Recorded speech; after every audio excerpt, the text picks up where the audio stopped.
Leo and his crew had just spent 2 grueling weeks in 95-degree heat, transforming a muddy mess of a yard into a breathtaking $30,000 backyard paradise. They laid over 2,000 square feet of premium interlocking pavers, built a custom fire pit, and crafted elegant sitting walls. It was back-breaking, sweat-drenched work, but the final result was absolutely flawless. The homeowner, a man named Mr. Henderson, had already paid the deposit and covered the materials. All that was left was the final payment for their labor, a $10,000 check, due upon completion, right before the weekend. This was crucial because Henderson had a massive graduation party scheduled for Saturday, and he was planning to show off his stunning new patio. Friday afternoon, 4 o'clock. The final paver was in place. The site was immaculate. Leo, smiling and holding the final invoice on a clipboard, was ready for the final walkthrough. Mr. Henderson emerged from his house, swirling a glass of wine, a smug look on his face. He glanced at the perfect patio, a masterpiece of craftsmanship, and shook his head. "It's uneven," Henderson declared, a blatant lie. "I can see waves in it. I'm not paying you the final 10 grand until you tear it all up and redo it next month." It was a classic despicable power move. He knew the party was the next day. He was banking on the fact that Leo would want to avoid a confrontation, and would just walk away, leaving him to chase the payment in small claims court for months on end. Henderson had a sick fantasy of showing off his brand new, essentially free patio to all his guests.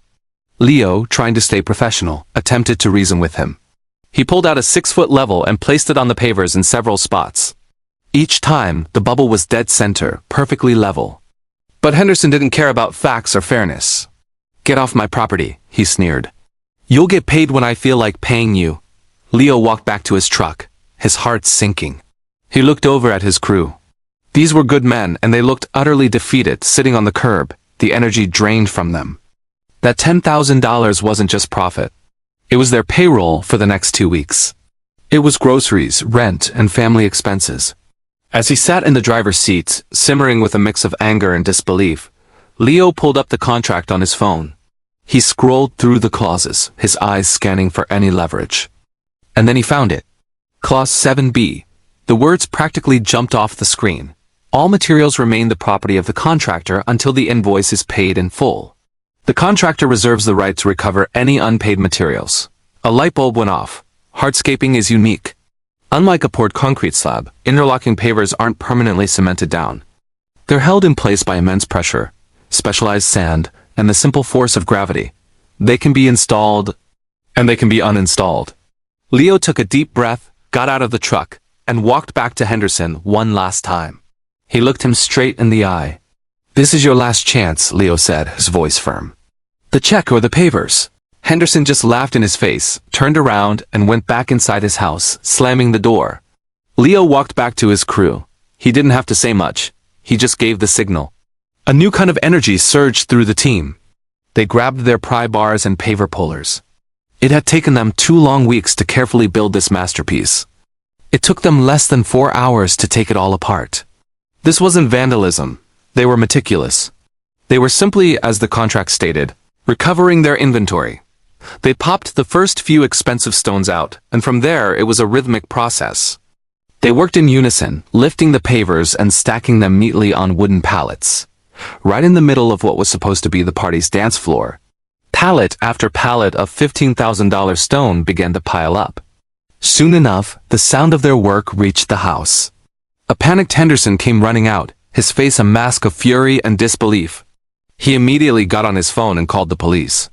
The flashing blue and red lights cut through the twilight as the police car pulled up. Henderson, nearly hysterical, started screaming about destruction of property and vandalism.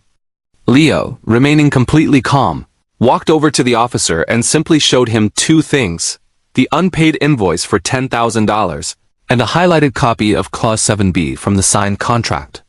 The officer read the clause, looked at the invoice, then looked back at the fuming homeowner. He gave a slight shrug. "Sir," the officer said to Henderson, "this is a civil dispute over contract ownership. He's not destroying anything. He's packing up his property."